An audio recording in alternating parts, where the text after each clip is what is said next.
Silverback Chronicles podcast. It's your boy Big H. I got my brother Drizzy. Yo, que lo que What's good, bro? What's popping with the population, bro? Chilling, bro. Life is good. Everybody healthy. Word. Everybody grinding. That's it. Tell them about the party. Before I do that, Triple C. Yo. What's good, baby? Maintaining and chilling, bro. All day, every day. That's it. People, we love you. We appreciate you. We're back at it again. Listen, I want to give a shout out to my boy Charlie Schultz. Berman, Sober and Gross is the law firm. Don't forget, July 11th, we're partying on Thames Street at the Tavern. Is that the right word? Fells Point Tavern. No, you got it. Fells Point Tavern. We were there on last year. Thames Street. We was there last year. Everybody who was there last year, bring 5 more friends. Tell a friend and tell a friend. Come through. We're going to have a blast. This is the 3rd year of us doing this. We're doing it every year. So bring everybody, all your friends. Listen, it's all positive vibes. Free drinks, free food, all on your boys in blue. We appreciate our brother Charlie Schultz, Berman, Sober and Gross. July 11th. Be there or be square, all right? Yes, sir. What else? And also, for that event, not only just first responders, but anybody that's been on this podcast, please come through. Yeah. You know what I'm saying? It's a networking event. It's a way we show love. The law firm loves us. They love y'all. And yeah, that's it. July 11th, 3 to 7. 3 to 7. Let's have a blast, all right? Come through. We love you. We appreciate you. With no further ado, we got a beautiful queen in the building tonight. A queen. She's absolutely amazing, experienced, black, beautiful, sexy, fucking amazing. With no further ado, I'm not going to waste any time, ladies and gentlemen. The female in the building tonight, the queen in the building tonight, Miss Tara Nelson is in the building. What's up, baby? Hey. How are you? I'm doing well. Such an honor to have you. Thank you. Seriously. Happy to be here. It means everything. It means everything. I mean, your resume, I mean, just what you've done with, you know, with your 2 daughters, it's just something that has to be acknowledged and honored. You know? We appreciate you just for you being who you are, but a black woman grinding, hard work ethic, expecting nothing but the best, especially from her daughters. She got 2 of them. We're about to jump into that. And repping the New York Knicks colors. Up in New York, Brooklyn. Always. Well, since we on it, please tell the world that don't know where you from, born and raised. I'm from Bed-Stuy, Brooklyn, Quincy and Marcy. Okay. Yeah. Yep. How was that? What was life like that growing up? Well, life in the 80s. Let's see. Crack, drugs, rap. I mean, Sounds like it was popping. yeah. A lot going on. A lot going on. Right. How'd you not lose yourself in that? And all of that.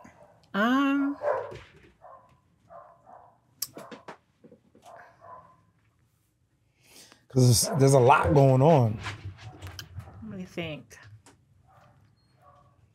I mean, I don't know. My mom, you know, What's her the family was ethnicity? I'm Black. Okay. Just American, Native American, and African American. My mom, you know, her family's from New York. My dad's family was from Michigan. So, you know, I got to escape the city, like for summers and for holidays. And so I was able to see another perspective. In Michigan? Mm-hmm. What Oh, was so- Michigan like? So you went back to you went to Michigan for the summers. Right. So I'm from Okay. New York, but my dad was from Michigan. So I would go Got it. there every summer. And, you know, it was just different, you know, from, you know, city life in Brooklyn and then, you know, Michigan, more suburban. And so I was able to see a contrast, and it was good for me to see another side of how Black people lived. And then, you know, it made me just want more for myself. Was that naturally of like just wanting more? I think so. I mean, my growing up, like most people from Bed-Stuy, was hard. So Like when tough. like tough. So when I would go to Michigan and see a different caliber of, you know, Black people, my family in Michigan was doing pretty good. And so The black side. yeah, so I was like, you know what, I want this. I want the house. I want the car. You know, I wasn't seeing that from my family in New York. Absolutely not. Right, So the I was grind is like- different. Yeah, so I was like, you know what, I want this, and I want it the legal way. And so, you know, once I finished high school, I, you know, went to college and Where'd you go to high school? FDR and Bensonhurst. Really? Oh yeah. Yeah. Shout out to FDR. I don't even know if they're still around. I Is the don't know. school still up? I don't know. I don't know. It was in Bensonhurst, so Yeah, I'll like- just say that. That's it. Right. Yeah. Say less. So that was when Yusuf Hawkins got killed. Yeah. you Oh know. God, that was tough Wow. times. Yeah. So, so you know, I was bussed out to school in Bensonhurst from fourth grade. So I was always leaving the hood, and I think, you know, I think that was good for me because, again, I got to see another perspective, and I was like, you know what, I want more. You know, So than from what I seen. FDR, where did you go to college? Norfolk State in Virginia. Oh, nice. Nice. So then I wanted to go to HBCU because I was kind of, at that point, I was tired of the predominantly, you know, white schools and the racism. And so, you know, I Well, wanted how was that different for you? experience. Did you experience that? Racism? Yeah. In Bensonhurst? Absolutely. Yeah. Yeah. What did that do to you? I think it made me more somewhat anti-government. Mm. Wow. Yeah. So, like I said, at that point, I was just wanting to separate, and I was like, you know what, let me go to a HBCU where I can feel accepted. From your kind. Mm-hmm. And how was that experience at HBCU? I mean, I thought I was escaping Bed-Stuy, and escaping Brooklyn and New York, and I thought I was gonna have a different life and experience. And then I get down there, and all the drug dealers from New York is there. Everybody from New York is there. Everybody from Brooklyn is there. Everybody from DC is there. So it was fun, but I thought I was going there to escape, and it was just like being home because you know, Norfolk, Virginia Beach, Portsmouth, that area That's all. is yeah. wild. Right. Yeah. So They're busy. yeah. So it was I mean, it was fun, but my focus, you know, wasn't really on school the way it should have been. I was just having a good time. Party, having a good time. Yeah. I mean, I can't say unfortunately, but that's college. You know, you're gonna have a good time. And like it goes back to what we always say, like everywhere is popping. Yeah. Everywhere. Yeah. It Everywhere's don't matter. popping. Exactly. It don't matter. It don't matter what little town. It could be a town of 100,000 people. It's still gonna be Oh, popping. it was somewhere in definitely that town. popping in And even a Norfolk. town of 100 people, there's gonna be drugs It's gonna there. be right. There's gonna be, you know, the tough guy. There's gonna be the good guy. There's You gonna can't be the escape chick. it. They got it everywhere. It's humanity. Right. It's But humanity. I didn't know It's all of pre-internet. Yeah. Brooklyn was gonna be at Norfolk State. Norfolk State. I felt You like thought I you was in like, you know Bed-Stuy. what? Yeah. Is there any people from the Bronx down there? I'm just asking. Yeah, I mean, just all in New York. It was a lot of New Yorkers there, a lot of people, you know, from this whole area. I think what it is because we don't have any HBCUs in New York. True. And so all at of New all. York, well, not just New York, New Jersey, you know, Yeah. just the whole tri-state area. You want to That's get out of there. You know, I felt like that when I went to my junior college. I went to a JUCO upstate. Shout out to Mooresville. So I get up there. It's farmland. Hey yo, I got all the hood motherfuckers from Jersey. I got I got Newark. I got East Orange. I got Virginia cats in there, and like New York, like all the boroughs, all the 5 boroughs. I'm like, yo, what is going on here? Just a melting pot of all of us that didn't have good grades. Everybody just want to get out, man. And I think that's what it was for me. I was just trying to escape Yeah. the city, but it was just like living in a suburb of New York Yeah. Yeah. with the same people. So Right. it was fun because you're in a, you know, a nice environment. You know, we're near the beach. You know, you got the Air Force, the Army, you know, the Marines, everyone in that area. So it's a cluster of professional Black people, but also a cluster of hood people. So it was a nice mix. You got the Navy. Not too far from them. Which is what the world is right now. A cluster of hood people or racists, Right. professional people or racists. It prepares you for that. Yeah. What did you want to do in college? What was your career goals Well, when you got out of there? my degree is in criminal justice. Nice. So initially, I I was thinking to be a police officer. So I did my internship with the 79th Precinct. Shout out to you. Yeah. NYPD. Shout out to NYPD. And why did it get derailed? I don't know. Yeah, that bust a U-bop real quick. Real quick. Felt good for a minute. I don't know. I did my internship with the 79th Precinct. I mean, I enjoyed it. I don't know. What did you enjoy about it? I mean, Policing for you, what did you see it as and why did you want to become a part of it? I mean, I thought I could make a difference, in a community. As a young kid, I used to run track, and the track team that I was on was actually run by the police officers from the 79th Precinct. Oh, like a PAL. Yeah, That's so dope. the PAL, right. So my mom, That's she so knew a lot of the important. police officers because they lived. Your mom was one of the police officers? But the precinct was like 2 blocks from my house. Right. So she knew them. And so, and I was running track for them. So then once I went to college and then I had to just take a little time off because I had a kid and then I was in New York. And so instead of stopping school, she was like, just do your internship since you're here. So, so I was always around police because I was running track for them. They, so I was, I just thought it'd be a good thing to do. And then I just kind of not really got derailed, but I got into corrections from there. Really? Mm-hmm.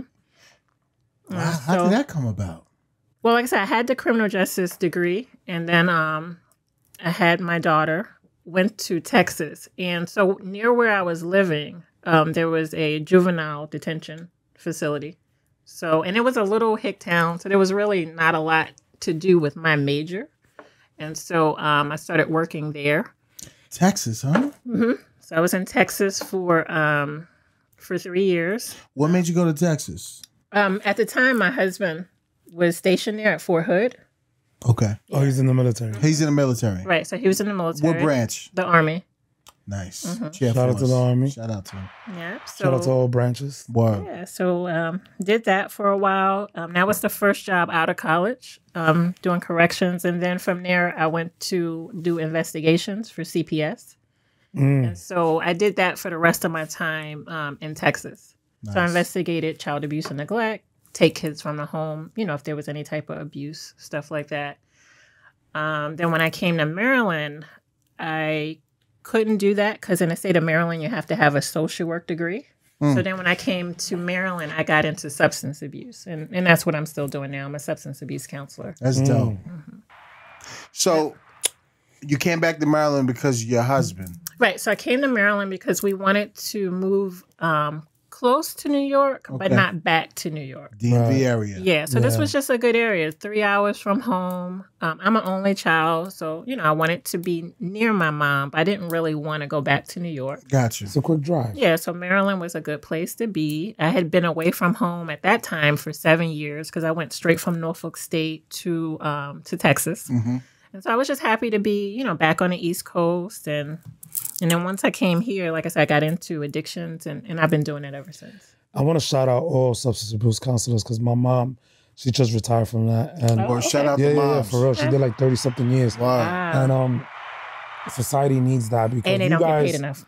They right. never did. And you guys deal with a lot. Word. And society needs it because you got to walk those people away from like the dragon, away from chasing the dragon. And it's a lot. You deal with, I mean, it's also a part of like the whole cycle of law enforcement. You're just dealing with the tail end of the abuse, the drug abusers that are now seeking therapy. And Right. So you arrest them and I kind of right, really rehab them. dig deep with them. You got to get Yeah. deep so Yeah. you can so they can make that transition into You're like the society therapist again. to like former Yeah. drug addicts, which is not easy. Yeah, especially in Baltimore. Oh, Yeah. my mom did it in the Bronx, and Or New York. I mean, I mean, I just- think anywhere, right? Like, Yeah. walking people away from that drug is a miracle in itself. Where did that passion come from to get involved in that?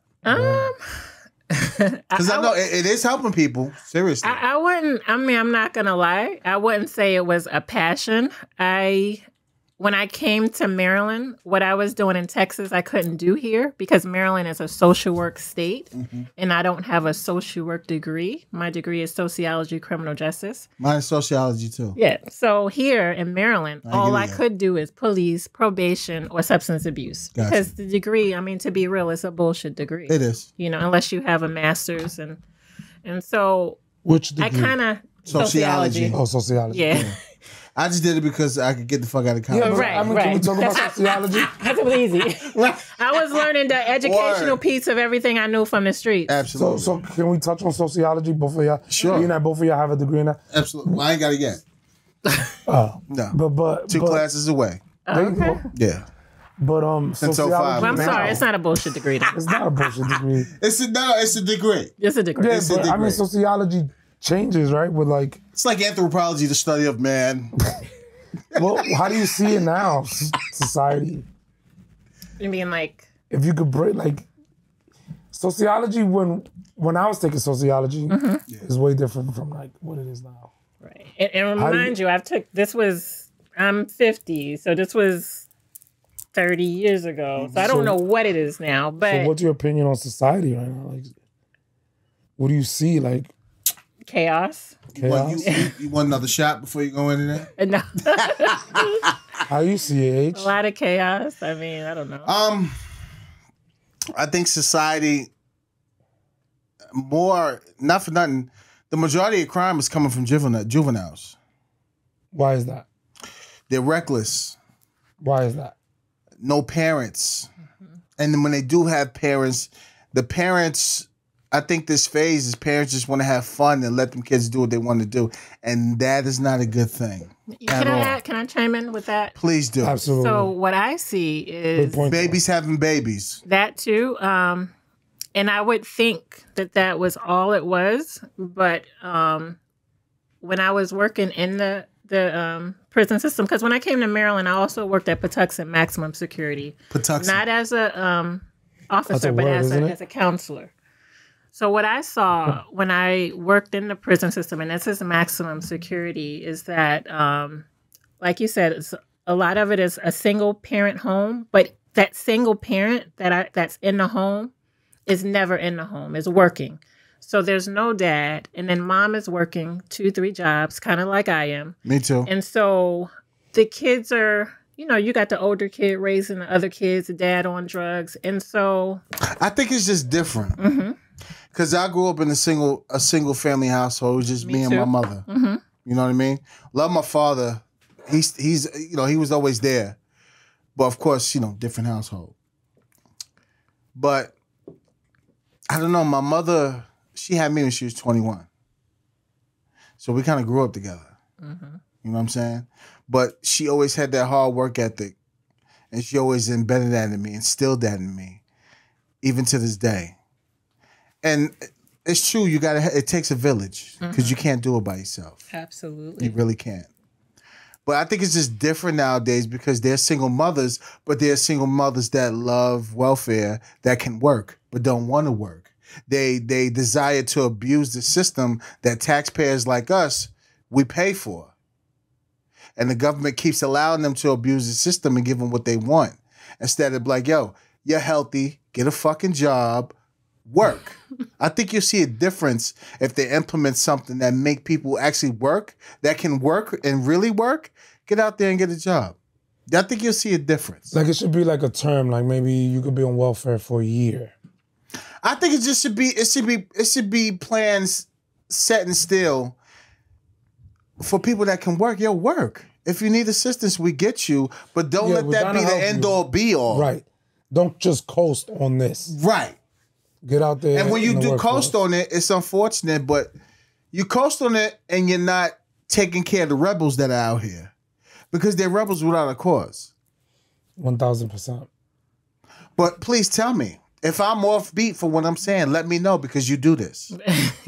No, I agree. We only see it from the police side. Right. From my side, Do you think every person deserves Section 8 that can get it? Or should there be stipulations on getting Section 8?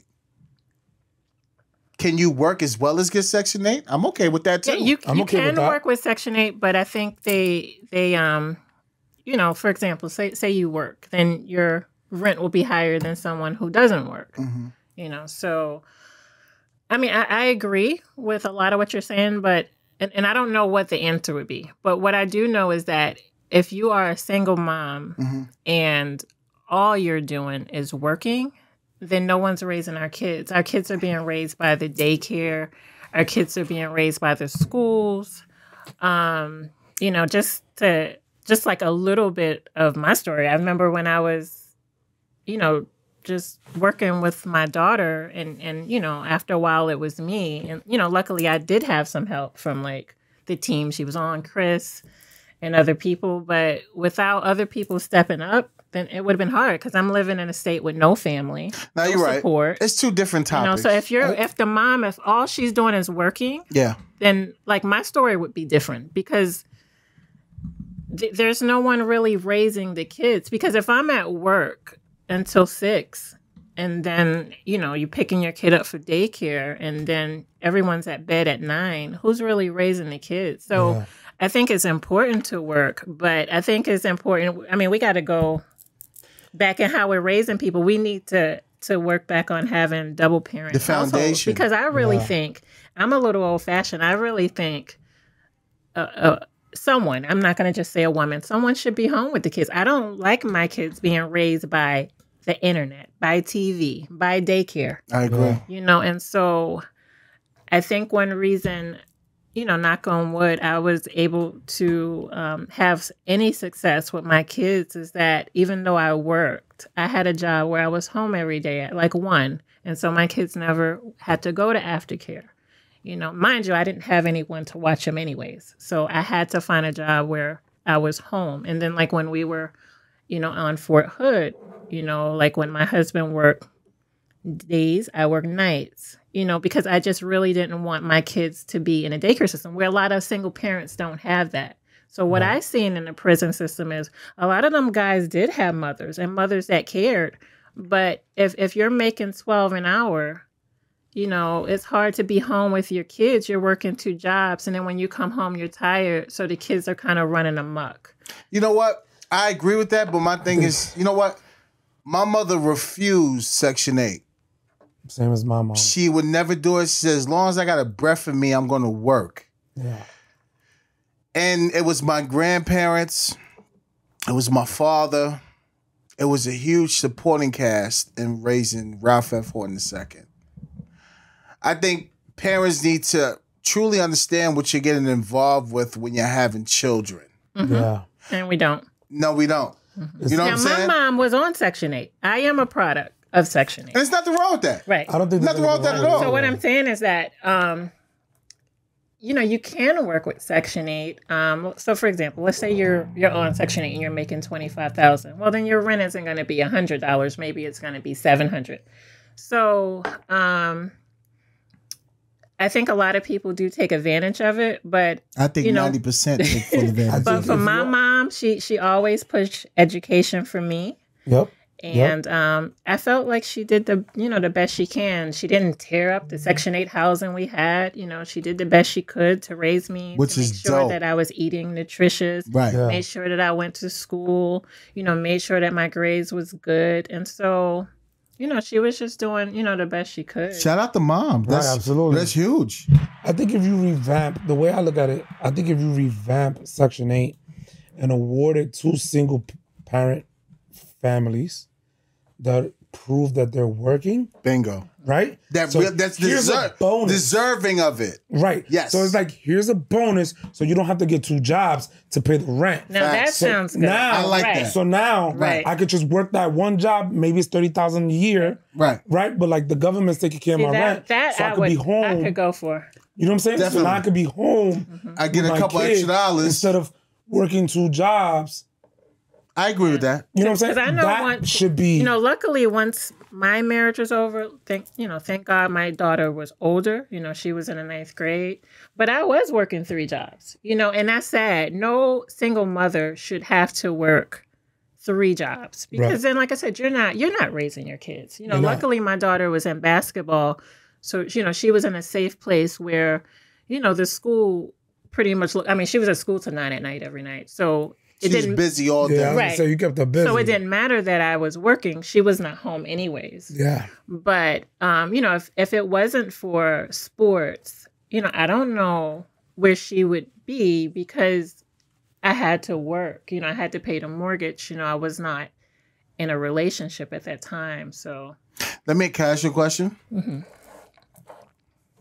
How long was you married for? So I got married. So I was married for about 20 years. 20 years. Mm-hmm. When divorce came, what was that like? For me, it was freedom. How so? Because it just wasn't just wasn't a. Was it long overdue? Yeah, it was. How do you know when Decades it's long overdue? Right. How do I know? Yeah, Especially with kids involved. When do you know? Because a lot of people Like, stay. listen, I say a good 97% of the people stay Right. until their kids is It's like, yo, I'm just gonna till stay the when kids is get like older. college bound, Right. they're older and at the house. But then what happens? What happens, in your situation where the kids are young, but it's Well, my like, kids weren't young. So Okay, talk to when me. we separated, I had one daughter who was working in New York. So I had one adult. So I only had one kid in the home. Mm-hmm. And then the kid that I had in the home was in 9th grade. So she was already big. So it wasn't like I needed Pause. daycare or anything like that. Thank you, Chris. My ex-husband did help financially. It's just that it was just My me. man, good shit. Yeah, it was just me and her, and I had to carry the mortgage, and so I had a big house. I Airbnb'd every room. I'm from Brooklyn, so we used to Know how rent to out hustle? rooms. Right. Yeah, so Right. I rented out the rooms. So he left. Yeah, and so we Was it were like co-parenting or just like yeah. he moved to Yeah. a different state? No, he was here. It was some co-parenting. Do you believe in co-parenting? Yeah. Does that work? Yeah, it can. It can. Right, if true. the people get Depends on along. the people. Right. But yeah, I Airbnb the rooms in my house, and I worked 3 jobs because I had to pay trainers. I had to pay for some private schools, just regular things that I had to pay for. So I didn't have a choice. But like I said, luckily my daughter was in school till about 9 at night. And so she didn't feel the effects of me working 3 jobs where, a lot of people would. There's a lot of people who may turn the wrong way because there is no guidance at home. So I feel like she already had that foundation by the time I had to work like that. Right. So, it wasn't like a negative effect on her childhood. That's dope. Yeah. How are you and him? Are you guys cordial? Or you just don't want to see him? I would say both. There's no need for us to see each other. My kids are adults. Right. So, but yeah, when he first left, we were cordial because I had to see him all the time. Most parents that split may not have to see their kid all the time. I had a child that was somewhat in the spotlight, and he was one of her coaches. So, How was their relationship? Are they close? Yeah, they have a good relationship. That's her first coach. So Wow. yeah, they have a Her good first love. Yeah. I mean, there's thing to bring her to that level, Yeah. So, so I seen him all the time because he was her coach, and he went to all the games. She played in her travel AAU team, but she also played high school. So we had the type of relationship where, I had to see him all the time. There were basketball games every, once or twice a week. Right. So we probably saw each other more than your average, divorced couple. Yeah, so. And now, because I know you're speaking on your daughters a lot. We haven't even mentioned who is your daughter. We are proud to host the mother of. Let's talk about them. What do they do for a living, if you don't mind me inquiring? Sure. So I have my older daughter. She is 28. She is a model. She's a master's level art history student, and she's also a sergeant in the United States Air Force. Well, thank you for You your said service. sergeant. And you said she's a model? And she's a she model. is gorgeous. Yeah, she's a signed model. She's Wow. She's, like I said, she's a artist. It's an art history student. So that's one of my daughters, and then I have another daughter. She's 23 and she's in the WNBA. WNBA. Amazing. Wow. So what team does she play A for? lottery pick in the WNBA. Let's be clear. Chris, you said she was what? A lottery pick. Lottery pick. Okay, what position? yeah, so she's a point guard for the LA Sparks. Wow. Stop playing. Yeah. So like, you know, because I know we've been talking about like raising families. Wow. You've sacrificed so much to raise successful women. And can we touch on your oldest daughter? Off air, you mentioned she's the only mural. Yeah, Right. so my oldest daughter, there's a mural of her in Bedford Stuyvesant, Brooklyn, where we're from. And when they were rebuilding the Twin Towers, they somehow someone saw the mural, and they commissioned him to do a liking of that mural at the World Trade Center. So there's a mural of her at the new World Trade Center in Manhattan. Of your oldest daughter. Of my That's oldest insane. daughter. That's Like, fine. do you and your daughter talk about that? Like, yo, how does that feel? Oh, yeah. I mean, we talk about it all the time because it's, like I said, it's just, Walking billboards. yes, the- walking advertisement. Like when anyone that visits New York City You can see her. Comes- doing it. Anyone that 9/11. comes to New York City, 9/11, Sees your you will daughter. see Imani Clouden. Yep. Shout out to Imani Clouden. We're proud of you, baby. Wow. Listen, Shout out to you. Thank you for your service. thank you for your service. Yeah. Come on the podcast. Listen, after you see this episode, come on Silver Backgrounds podcast. Yes, we Talk to love you. mommy. Mommy will let you know how to get here. Holla. Now, And tell me then- about Miss L.A. Sparks. I know she got the 6 sham guard. I want to hear about it. Yeah. Well, she went first round in the draft last year. Lottery draft pick. Yep. From Michigan State. She's Michigan State's second all-time leading scorer, so she is in the history books for Michigan State. Oh my God.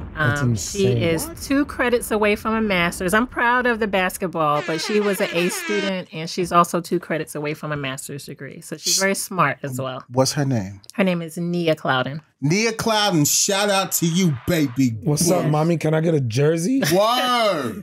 Let me get a pic. I mean, I'm man enough to wear a WNBA jersey. What's up? Listen. I don't care about that. I just want to. I want to smile and show the pearly whites. You know what Know I'm saying? somebody who smiles. And keep busting them. That's it. Word. Yeah, so So she killing it. well, right now she's coming off an injury, so she's not playing much now. And Sprained anyone ankle? who knows anything about the WNBA, it is hard for rookies to, she's got to work her way. Oh, will. yeah. So, Listen, she got there for a reason. yep. Especially So, being a lottery pick. yeah. Word. So, we're So- excited so- about what her future would be. He's a girl dad. All day. I'm a girl dad. And I'm a girl mom. Right. That's right. Can you give us some type of secret sauce ingredient or how to raise? Watch your mouth, son. Oh Thank my you, Chris. God. Appreciate it. Oh my God. Oh my God. Yeah, I can't be serious. Yeah, you got to do that. Right. He got real disrespectful on that one. No, I didn't. No, I didn't. Chris, he was fully committed to it. Yeah. I'm just saying. it was in it. I Listen, wipe your mouth before you ask another question, please. Thank you. Appreciate it. My guy. He said, can you please give us the secret? I can't even say it. I'm ingredient? not going to do that. Can I say tip? Ingredient would have been better. Can I say tip? Tip even better. Jesus Christ. Now you tip. You got me. You got me. Nice. Good job. That's what you did. Yeah. He saw. Advice. Let's go with advice There we on go. how to like raise successful women in this society. Right. Because clearly you did it. So as a woman, all right, how did you feel when you knew you was having your first daughter? And then not to mention when you knew you was having a second daughter, what was your mentality? Give me your mentality when you had your first daughter, and let me get your mentality where it's like, I got a second daughter now. And raising them in this crazy ass world we live in. To be honest, With a sociology major. right, no money. To be honest, I didn't want girls. Damn. Okay. Just because I felt me growing up in Bed-Stuy, being a female, it was just hard dealing with, I've been robbed before, almost raped Somebody before. robbed you? And yeah, I mean, a that's dude? just, yeah. Man, fuck you. So I'll be it's like, not that I don't like how do you rob a girls, woman? but I felt Just like too much it's a lot being a comes with black that. woman. Right. And so I guess at the time, this is a younger version of me, not now. At the time, I wanted boys because I felt like that strength was needed. And, I'm from Bed-Stuy, and at the time, I'm like, how do I raise a kid to survive this type of life? And so, I guess I wanted a boy because I didn't want her to go through the things that I had went through. Wow. So it wasn't that, I'm disappointed I have a girl. I just... kind of like to save the pain. Yeah, I just didn't want her to go through the things that women go through. I mean, looking back now, I'm blessed and I'm happy that I have girls, especially, it's hard to be a Black male too. But as a 22-year-old, having a kid, I wanted boys just because I felt like that's what was needed, to make it out. Again, this is a younger version of me. No, that's dope. You know what? I commend all of our single Black moms, especially Black, because Black women in the 80s having kids, dealing with everything the world has to offer is tough. Especially when you got your own family getting at you. Yeah, it was different. So I could just only imagine. I remember me and my mother walk. The car broke down, and my mother had a lot of money, but the money was for rent that was due. Well, because there was like no debit cards back then. There was nothing like that. And yeah. And we walk. I swear we had to walk for like an hour, 2 hours. It was a crazy ass walk because the car broke down, so we had no choice but to walk. And I just remember my mother held my hand, and we walked the entire. We stopped at a 7-Eleven. She got me a Slurpee or something. I was young. It was hot as hell. And we just fucking walked all the way to our destination.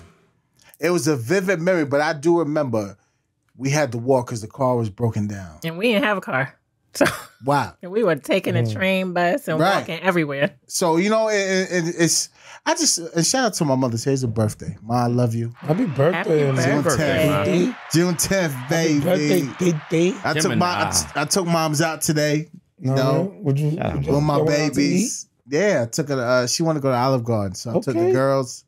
We went to Olive Garden. Nothing wrong with that. Mom got something to eat. Gemini twin. Shout out. All day. Right. Word. Gemini. Yeah. And then we took the girls to Dave & Buster's so they could play video games. That's a zoo. Right. But I love it. I have a blast. Like we play Minecraft. Of course. We play Minecraft for like a good hour. Yeah. Minecraft is we just I got the card, we just carding it up every 2 minutes, you know what I mean? But it's a beautiful thing. I appreciate you for what you do, especially with your daughters. Yeah, for sure. Because, me and Dre are going through a similar situation of being divorced. Mm-hmm. And it's with me, it's like, damn. Because it's like, it's like reality hit. It's like you don't expect that to happen. No, not when you plan. Right. You don't see that coming. I think for me, I think the difference in the way I was raised and the way my daughter was raised, especially my youngest daughter, she was always around men, Black men who was interested in her career, in her education, in her going to the next level. And so I think that helped a lot. There was a village there that was really just as dedicated as I was. She had coaches, and she had trainers, and she had mentors, and she had tutors. So there was just a lot of support. With my older daughter too, but especially with my younger daughter because of the basketball. And so I think that's one thing that I didn't have. Let me just speak for myself. I was raised by a single mom, and there just wasn't a lot of men. And a lot of people think boys need men, strong men around them, but girls do too, because even more so because your dating experience is going to come from the type of men that you're around. And so if you're not around any positive, strong men, then you're going to make a lot of mistakes when it comes to dating because you have no experience. Absolutely. So with my girls, they were always around men, thank God, good men, So Right. I think that helped a lot. There was that yin and yang, that balance. Whereas with me, it was just all feminine energy. It was no masculine energy. Right. And so in raising my girls, I set out to raise them different, from the way I was raised, just, women. And, then it's always my mom and her sisters, her brothers is out kind of hustling. And so with my girls, they always had prominent men in their life, their father, and just other men that came along. That's dope. The way. I mean, Triple C, how was it like seeing her grow up and play? The first time Did you coach? Yes. So I've been coaching. I've been coaching for 16 years, and then when I first met them, shout out to my guy Walt. I loved her energy, and she was already like, how people say you kind of like, she was already saying, my daughter is going to be. She is this. She is blah blah blah, and yeah, and just as honest as she is now, she said, you might not like me because I'm gonna be honest. I'm from Brooklyn, and I'm like, tell me where you want her to be, and I got you, because I have a playbook that I've, constructed over a certain amount of time.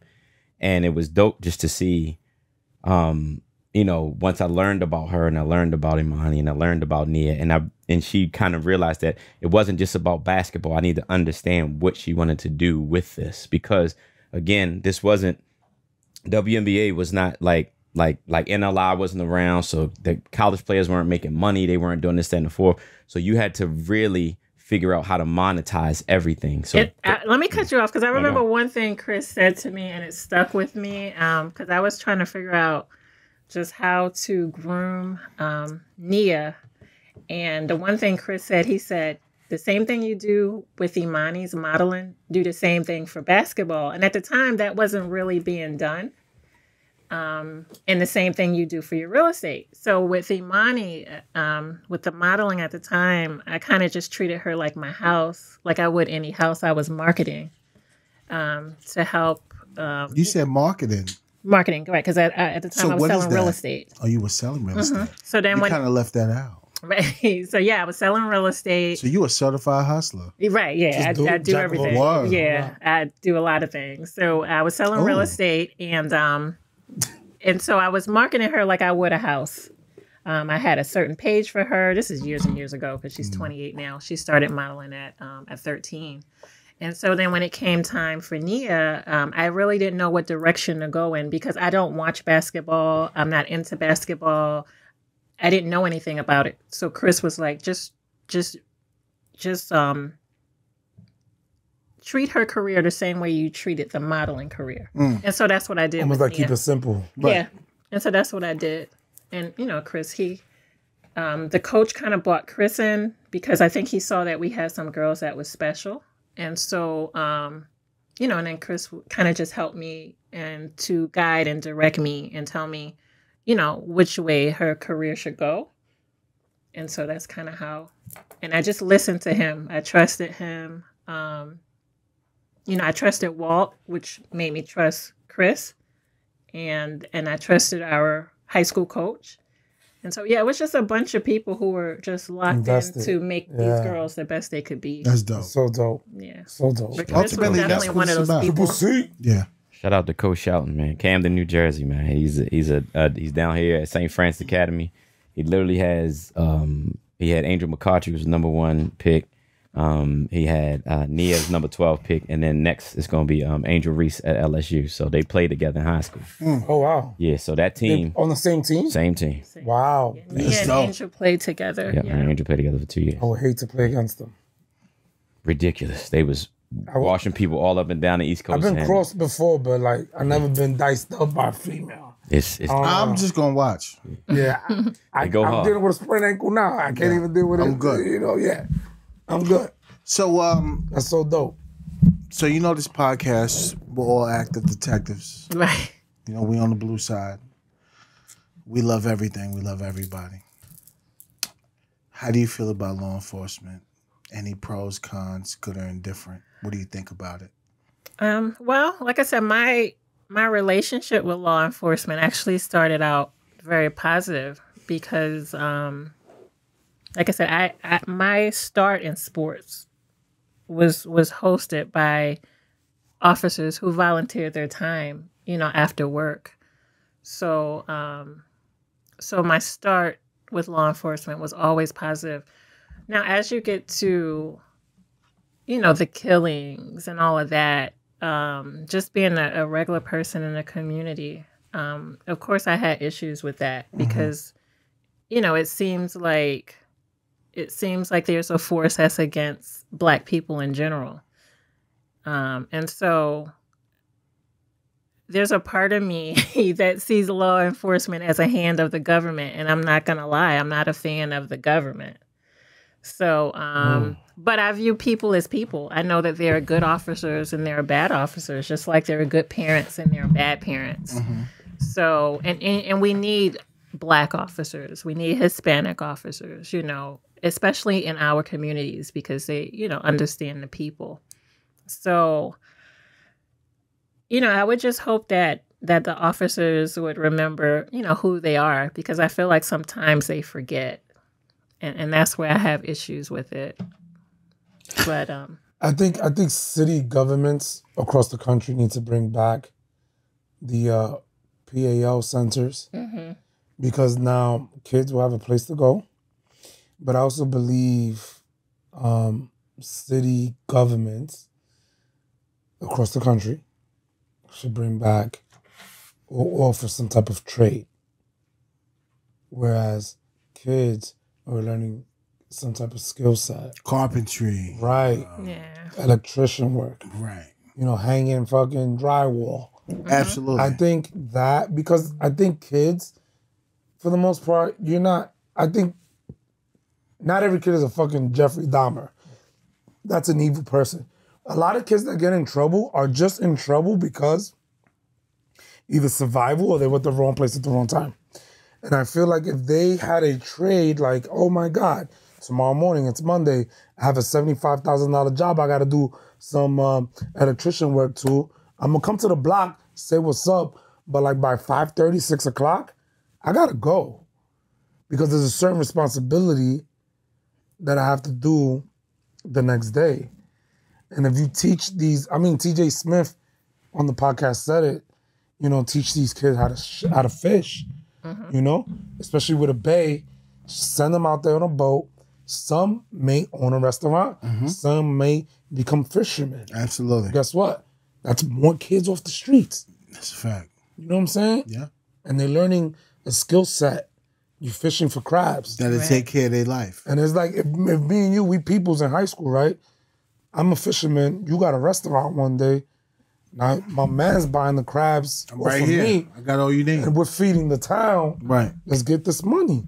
Yeah. And guess what? I think that's what happened with me. We're off the corner. Yeah, because I think, like I said, officers had such a positive influence in my life because it was just my mom and I.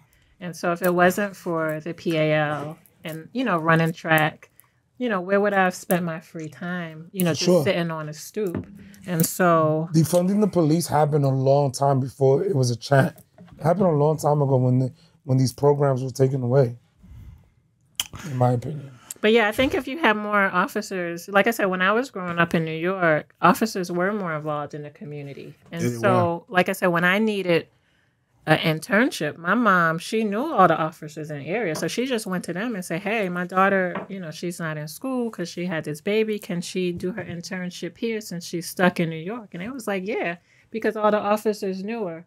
So I think, if the officers have relationships with the people in the community, which they used to, then maybe, and these officers weren't afraid of us because they looked like us and they were in our community. Absolutely. But when you have officers that's patrolling areas that they are fearful of the people, then I feel like you're going to have more issues. You got a problem. You'd be surprised how many NCO officers want to do that, but it's just, at this point, they're only dealing with like the older aspect of the community. And then another issue that I have that just are not committing the crime. Just having this degree in sociology, I feel like a lot of these officers, I don't know what the training is, but I feel like there should be more sensitivity training, maybe more training in the social sciences, because I just don't feel like the education is there, especially with the a lot of the Caucasian officers, especially when you're policing a people of a different ethnicity, a different demographic. So, these are basic things that we learned in school. So I don't know what the schooling is like, for these officers. I think in Baltimore that has changed. Okay. Like, how are you policing people with mental health issues? I feel like that. No, we get trained on that. No, we get trained on all that. Yeah, for sure. The thing is, it's not what they're being trained on, because they're being trained on everything. Absolutely. It becomes the individual when they put that badge on and how they want to carry out that mission for their tour of duty. It's got nothing to do with the department, because the department prepares you to get out there. It's all in who you are. Right. As an individual. So then my question would be how is it that we're attracting so many officers that seem so either power hungry or maybe racist? Like, why are they not being weeded out? And they, when they're doing the whole background and all of that. Yeah. I was an instructor in the academy. For how long? I was instructor for about 4 years. Yep. I trained all my trainees, high-risk car stops, active shooter situations, riot control. I trained all of them. Defense, right? Yeah, defense tactics. I trained everything. I have a huge umbrella under my hat. And you did in service. And I did in service. Here's the thing. Nobody's going to tell you, a trainee is going to tell you I'm a racist. Right. They're going to stay within the stipulations, the guidelines, just so they can get through and become a certified officer. Wow. Or once they graduate, they've met the criteria to be an officer. Yes. Now, once they get out in the streets, they conduct themselves how they want to conduct themselves. You're in the car by yourself. You by yourself. So whatever they do, that's a reflection of them. Unfortunately, it becomes a reflection of the department because you're an agent of your department. So you're being represented from the department, that badge and everything. So it's a lot of motherfuckers that fly under the radar just to get that power to have a gun and badge. But it's not what the department taught you. It's not a reflection of the department at all. Right. But it is ultimately because we're giving you the product to serve out. Right. What we need you to serve out. And then so my perspective is from a civilian, right? And so then when you see and again, I'm just someone that's watching the news. Please tell me. Else. I love that. So when these officers do stuff, exactly. When they do stuff, and that's why this podcast was created. So-and-so killed so-and-so, and then you suspend his pay. And it's like, are you serious? He just gunned down this kid, And so I feel like from us, the civilians looking on, sometimes it almost seems like this is a gang. It's like, what are you guys, Crips? No, I got you. But you know what? I get it. There's a due process in every situation. Absolutely. You can't just get rid of nobody. Right. They have legal representation. There's policies and everything that they have to go through before that officer is fired. Right. You still got to get an investigation. You still have to determine what happened. You got to get all the pieces to the puzzle to determine what the fuck happened. Right. So I get it. Sometimes they'll be suspended, but with pay, because we have to do a thorough investigation, because if we don't, the officer will come back and fuck the department. Right.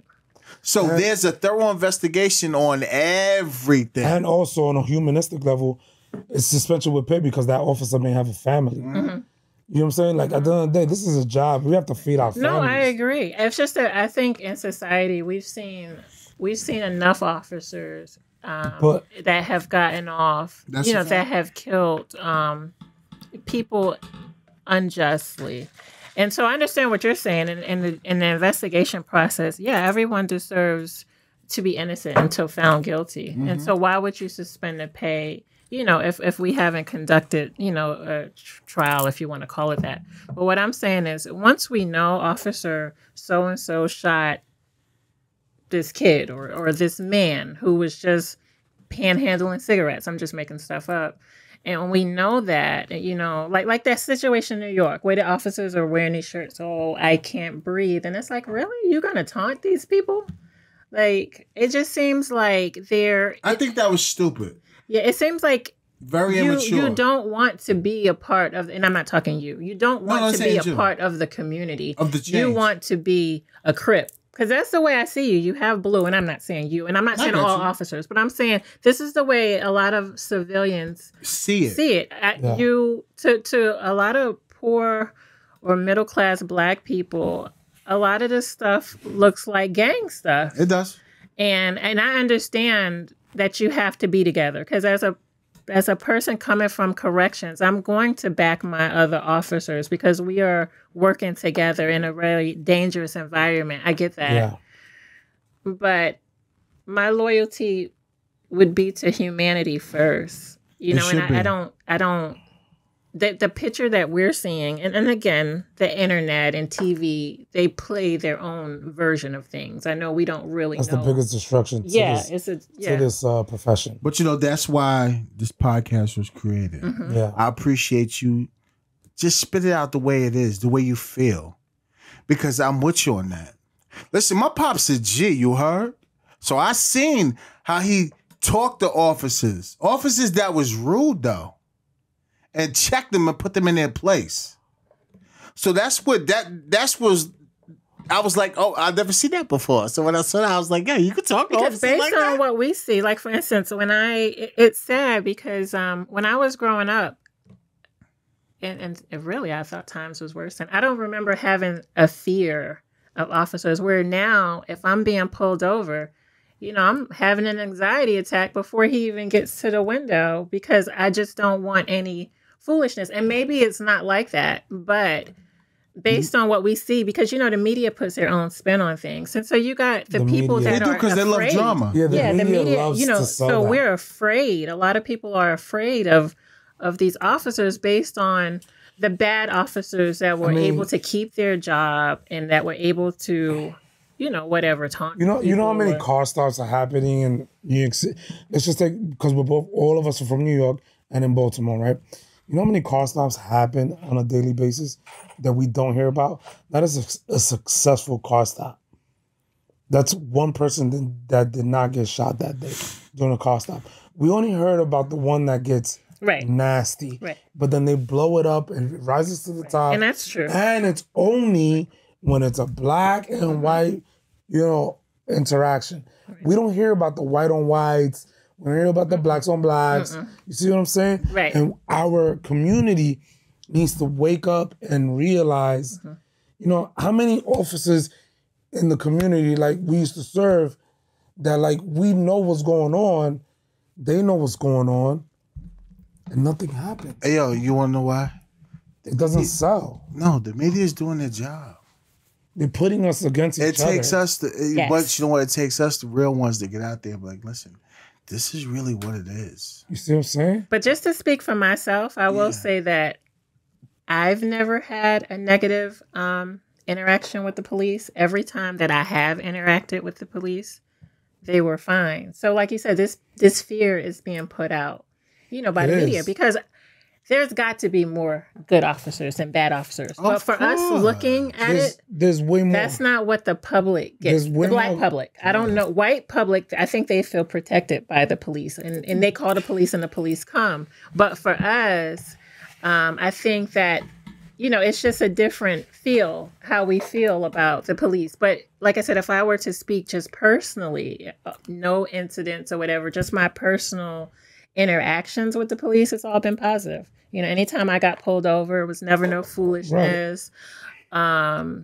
I've had officers help me, but what I'm saying is based on the media, I'm still scared, if something happens, because I just heard, I'm just making this up. I just heard the other day that so-and-so got pulled over and she got killed or whatever. But that's not just Sandra story. Bland or whatever. Yeah. But me personally, no, I've not had any. You know how many white officers we had on the podcast that had like successful stories in the community?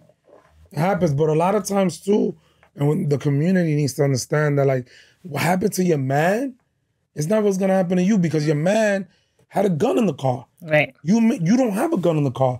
So you don't need to, when the officer approaches, crack the window open this much and be like, yes, sir. And then that right there begins a negative interaction. Right. You know what I mean? A lot of times I feel like in the community, they only speaking of the stories they heard, like you said, and also what the media is saying.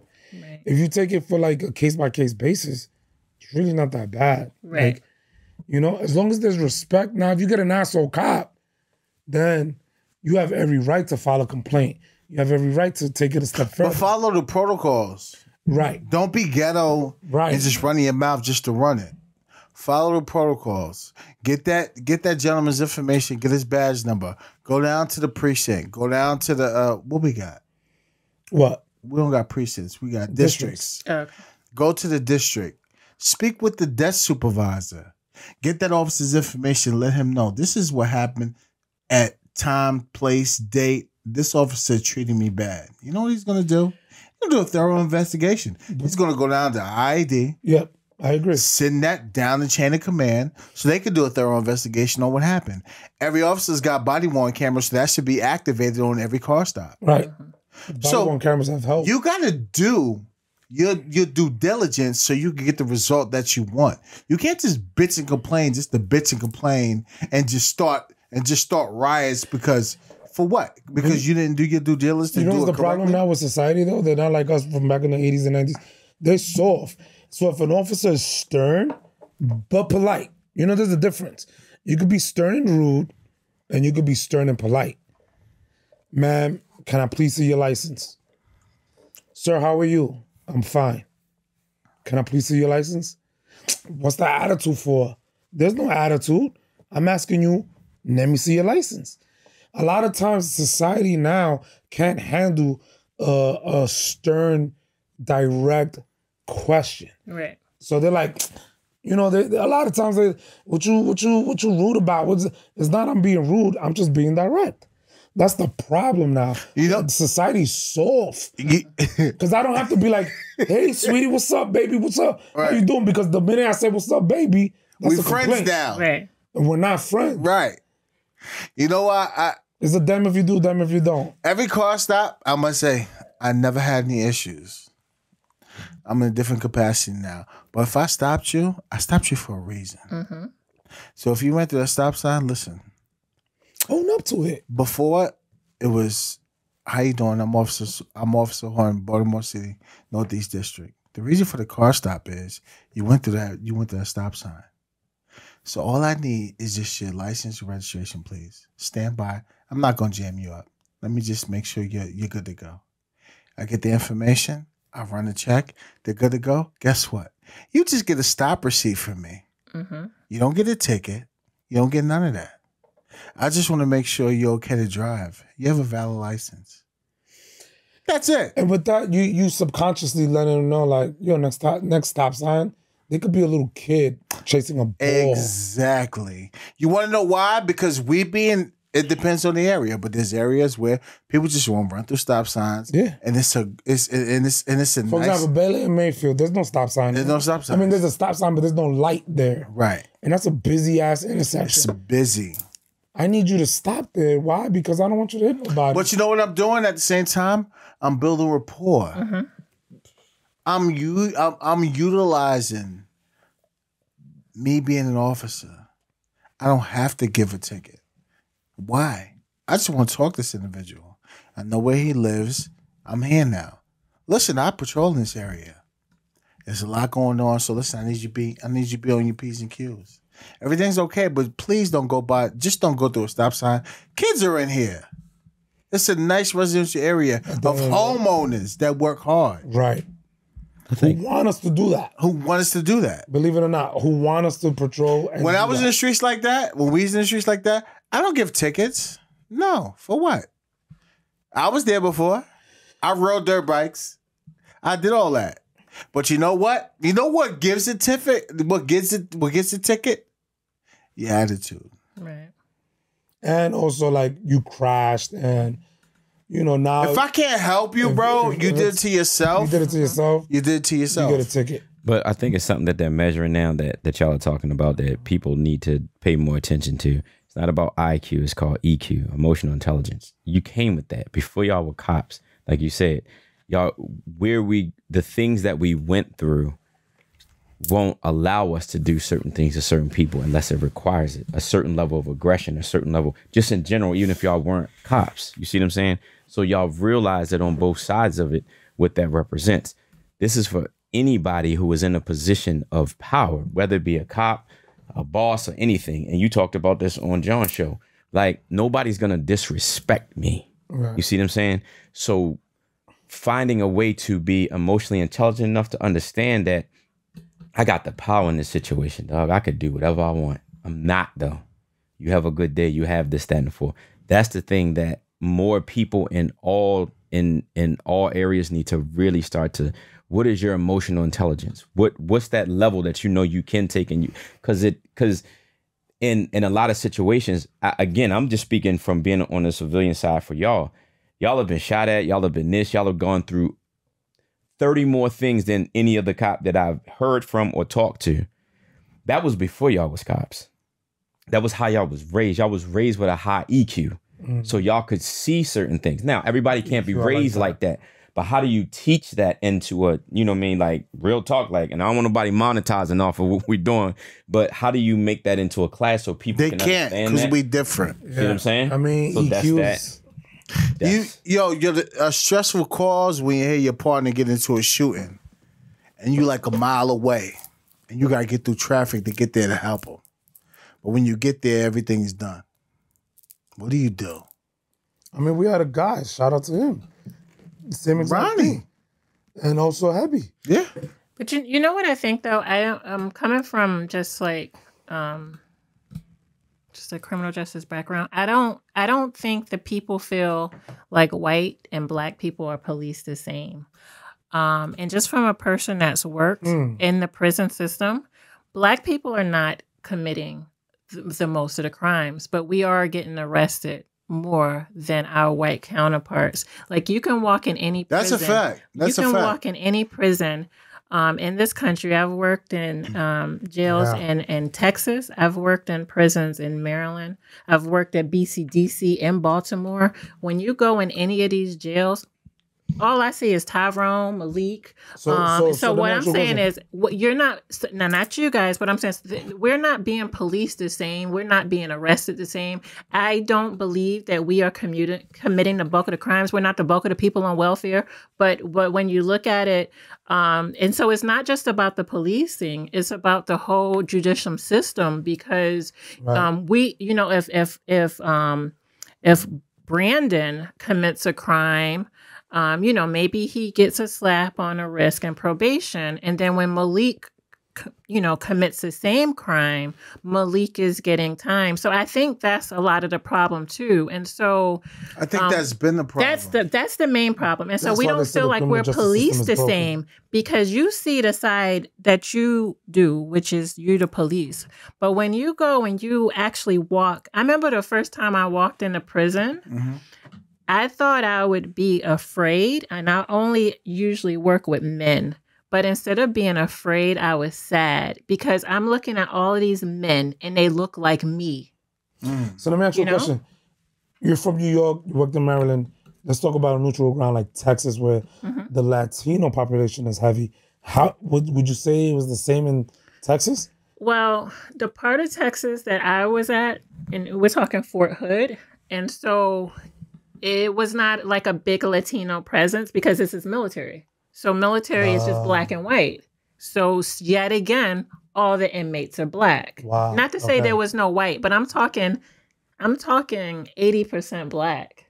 So I'm not in a part of Texas where there is Latinos, because I'm at Fort Hood. Now, if I was in El Paso or to the border, San Antonio, then that would have been different. Yeah, because that's different. Yeah. But the part of Texas I was in was just black and white. It's so just military town. Let me ask you a question.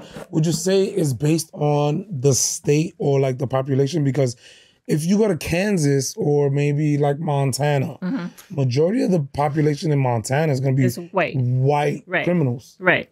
It's on the states where you go, But it's a any safe- state where there's predominantly, where not even Black predominantly, city. where there's a lot of blacks, There's gonna be more blacks. the amount of incarceration. Like for instance, if you walk in BCDC Central Booking right now, everybody in there is black. Not to say you don't have some white But people majority in of the there. city's black. Yeah, But it's a number fact. game. Right. That's a fact. That's- But that's like saying- if you go to LA, right? LA County is gonna be mostly Mexicans. You know what I'm saying? Like, do you think that's what it is? No. Do you really just think it's just straight across more black? I mean, than the of rest course, if I'm in Montana, if I'm in It better be white. stuff How like about that. like Utah? Now, if There's it's gonna be federal, more- kind of stuff. Right? Utah Hey is yo, gonna have. ain't that many black cowboys out there now? Goddamn Right. it! You know what I'm saying? But if Like, I'm in New York, if I'm in all the Maryland, cities, but all the you cities, and like you say that Baltimore may have mostly black, but I worked at Patuxent. We're talking maximum security. That means we got inmates coming from all of the whole state. Yeah. Maryland, there is no state that is predominantly black in the United States. In Maryland. No, not, but what I'm saying in Maryland, if you were to Google it right now, What is the most we're predominant black probably state? about, there is none. we're probably in Maryland about, I'm just make this up, 40% of Maryland is With black. with And 13% then you of the have population. maybe It's black people. 60% 13% white. is maybe. Yeah, so we're not the minority in any state. Black people are not. We are the minority in Baltimore City, but we are not the minority in Maryland. No, fuck so no. so yeah, The in majority. BCDC, it's going to be a lot of blacks because that's the city. Right. But I worked at BCDC the and county. Patuxent. Patuxent is in Howard County, but it doesn't matter. That's a state prison. That means any Gotcha. inmate serving time It's convicted going is there. going to Don't go there. Patuxent if they're sanctioned to maximum security. I'm in a maximum security prison and everybody's black. Damn. Wow. And so I'm thinking I'm going to be afraid because I never worked in Max before. I'm thinking I'm going to be afraid. And instead of being afraid, I'm sad because all I see is people that look like my uncle. People look Facts. like my father. Facts. People who look like my cousins. You know, so I'm like, are we really Would- that would you- bad? I don't believe it. Would You you say can't that's sell an me East on Coast that. state? Because like on the West Coast, it might be like brown. Right. White. So if you go to, like, say you go to New York, you go to It's mostly Spanish, right? you go to Rikers. Island, which we've all been to Rikers Island visiting people or whatever. Yeah, in Rikers Island, you're going to have Puerto Ricans, Dominicans, you're going to have blacks, you're going to have everything, a melting pot. But even when I've gone to Rikers Islands, it's more black. Wow. And it's not more black people in New York than white. Than the Spanish. It's not. Other than the white. Yeah, so I'm saying if you go to Rikers Island today, or if you know anyone that works at Rikers Island, it's more black in Can you me. pull that up? No. I know There's for more a fact by black the numbers. inmates If you in look at Rikers FBI Island, but numbers, more black murders are people being done by for New white York people. City, we In Rikers probably Island? about No, just in general. 30% Oh yeah, of the city. absolutely. Yeah. And there's no Oh, such thing as like there's no such thing as like black on black crime because more whites kill more whites than more blacks. So it's, Right, but the whole but it's stigma more of black on blacks black. convicted. So if Right. black people More are black killing black people at the That's same correct. rate that white the- people are the committing game we're white talking people, about is why the are we being conviction. the conviction rate? That's what I'm talking That's about. what we're talking Right, about. right. But And it's so a- the it's a conviction system. rate That's what she to me said. seeps over Yeah. into the policing because that's what we the see, system, the yeah. public. So it's the system. And so I think the reason that the general people I'm glad you like said that. me have an issue No, with it's an eye opener. may have issue with the police. It's not the police, it's the system. It's a system. So let me ask you with the system, like now that they did the whole, like, have you been watching like the no bail in New York City? Right? All these criminals are getting off.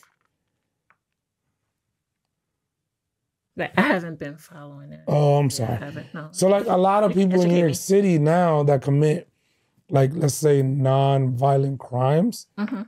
are getting off. They go to jail. They release the next day. All the problems that has been I'm not saying Causing- don't arrest people. What I'm saying is that that the system needs you to be. have certain people that are getting a slap on a wrist. Oh, you know what? Jody didn't really mean to do that. He You deserves talking a about- second chance. You're talking about case by case. Case by case. I'm saying more case by agree. cases with us. We're doing a time, whereas Yeah. you know, Jody, let's give him a chance. You know, I think he can be rehabilitated, but Tyrone can never be I agree rehabilitated. with that. Yeah. So that's what makes on your level. it looks bad because all we see is, oh, my son got arrested, he's doing time. But when my friend's son got arrested, he got off for the same crime. Yeah. And so that's why I think the general public, blacks anyway, have a fear of the police, because we know when the police come, there's a chance that, you're done. Whereas if I were white, it's different. Hey, yo, When you break it down like that, that's fucked up. no, she makes No, 1,000%. 1,000%. It makes sense. The thing that a lot of cops are dealing with problems that we're like not, we could handle it, but it's not our duty, because it's not like the homeless problem. If a homeless man is not committing a crime, why do we have to deal with it? He's not committing a crime. That's what I tell people. They be like, yo, this dude, he's yelling, screaming. I'm like, yo, is he hurting anybody? No. He's got his rights to yell if he wants to yell. Yeah. Leave that man alone. Yo, you be surprised. Take your ass inside. You know and how go many to times your I wish I had a fucking camera? I've seen this man right here, and I'm not just saying that because my partner is my best friend, and I love him to fucking death. All day. But it's the truth. We're hanging out in front of headquarters security. You know how many times I've seen this man give people, random strangers, here's $20, go eat. Yeah. But that's never spoken about. Right. They'll come up to us, yo, you know where this building is? Yo, man, I'm just trying to look for something to eat. I need where's the state's attorney building? Where's this, that's that? I'm going through a hard time. I got nothing. I don't got a cell phone. Yo, he'll peel out, off that onion. Bah! That bread. It's funny you said that, yeah, because it happened recently, too. It happens all the time, every time I'm with him. Yeah. And I'm like, damn, I should carry more cash. Because that's what we do all the time. Yeah. But like the media does not see that. Why? Right. It's not sexy. But that's what we do all the time. And I'm not just saying that because of him, but I'm saying that because there's plenty of I think officers in that this I've seen country, do clearly it. the media is not trying. The But they're media doing their creates a job. divide. A divide. They making So- money. That's their job. Yeah. But like whoever's They're listening to this making needs to money off understand that like that divide bullshit, we need to stop. We need to stop that. We need to come together and become humanistic. Miss Tara. Any shout outs you want to give out? And thank you for your knowledge and your Thank you wisdom. for everything. It was an Shout amazing. out to my daughter. Shout out to Brooklyn, and just a shout out to anyone that's listening, anyone that's watching. Brooklyn. Is there any way people can reach out to you? Are you on social media? Yeah, I am. I don't. Are you okay with it? You're a realtor, so you're real estate. Oh yeah. Real estate and also- I am. Yeah, if you are interested in buying a house, yeah, you can actually reach me on my Instagram. Even though I usually don't. I'm not on Instagram for likes or friends. Professional lesions. Yeah, so I said lesions. But also, Yeah, if you want to learn how to raise professional daughters, holla. holla at me. So yeah, what is my Instagram name? Okay, yeah. So my Instagram name is Tao or Tao, TAO _ Tara, TARRA. Nice. Shout out to Tower in Vegas. That's a good spot. Fire. What made you get involved in real estate, by the way? Yeah. Because you left that out. Yeah, I don't know. I've always Still got your license? I've always just loved real estate. I guess growing up on Section 8 and never owning anything, I've just always been able to. Big on owning my own home and so that we can create wealth and pass it down, generate Well wealth. said. What's your Well favorite? said. What's your favorite property to sell? My favorite property to sell. Is it ranches? Is it a duplex? If it was Is it a for me, condo?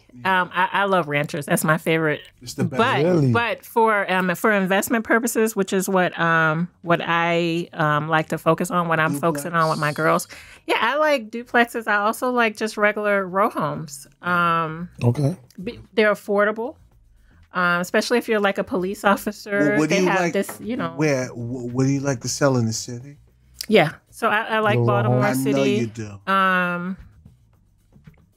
Yeah, anywhere in the city. So you guys are from New York. So you remember in New York when we had the dollar homes? Absolutely. Yeah. That was way back when. And that got me into real estate because I remember when my house was offered to us for $1 and my mom didn't buy it. Mom said no way. Yeah, it was because it was pretty much an abandonment, and she didn't have the money to fix it, so she didn't see the value in buying that house for $1 because her thought process was, it's going to cost me $75,000 to fix it, and I don't have any money. Right. So right now, what's going on in Baltimore is the same thing that went on in Brooklyn and what went on in Harlem in the 80s and the 90s. So these houses are cheap right now.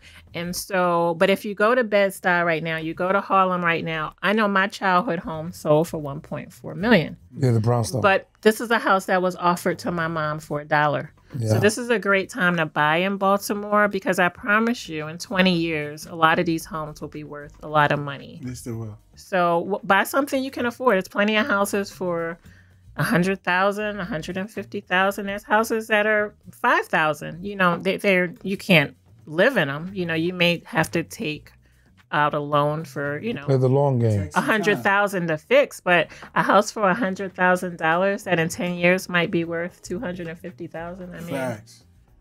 you know, so. Yeah, that makes sense.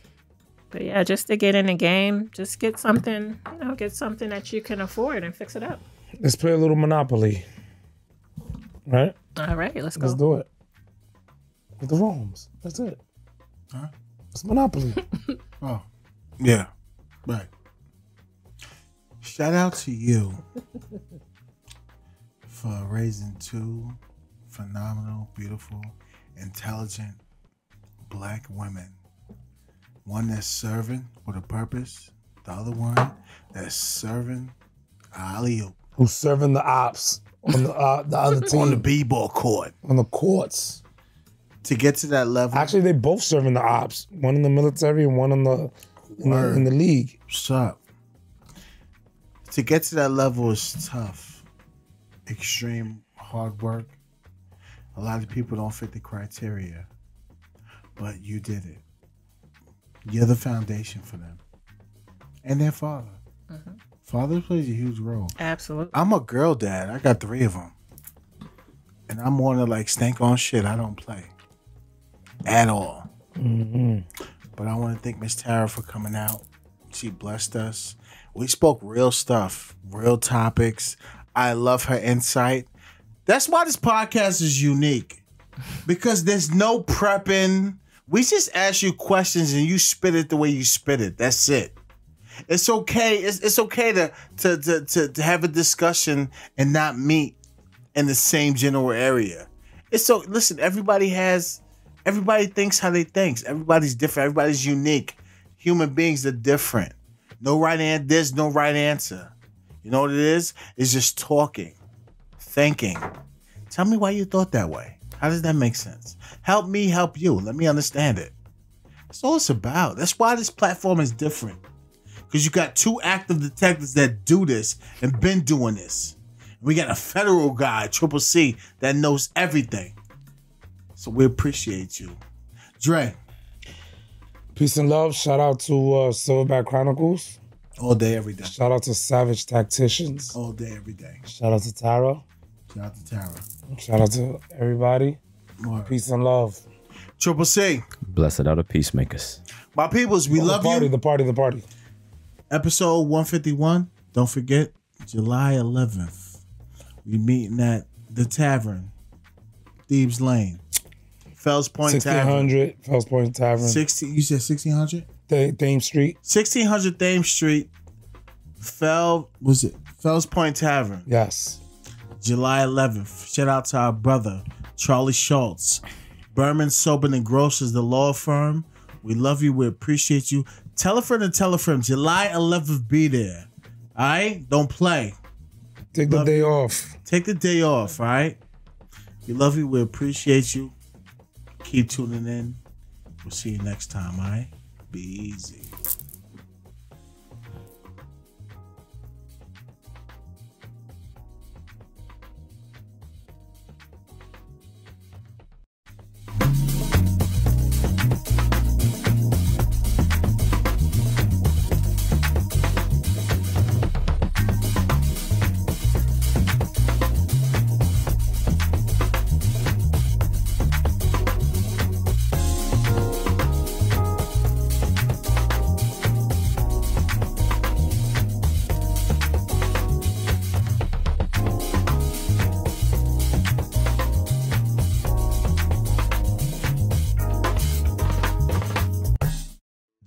views and opinions expressed on the Silverback Chronicles podcasts are those of the hosts, producers, and/or the guest appearing on the program. They do not reflect the views and opinions of the federal, state, or local government. This includes but not exclusive to the Department of Defense, Homeland, and the Baltimore City Police Department. The Silverback Chronicles podcast with Dre, Big H, and Triple C. Hit the subscribe button, like and comment.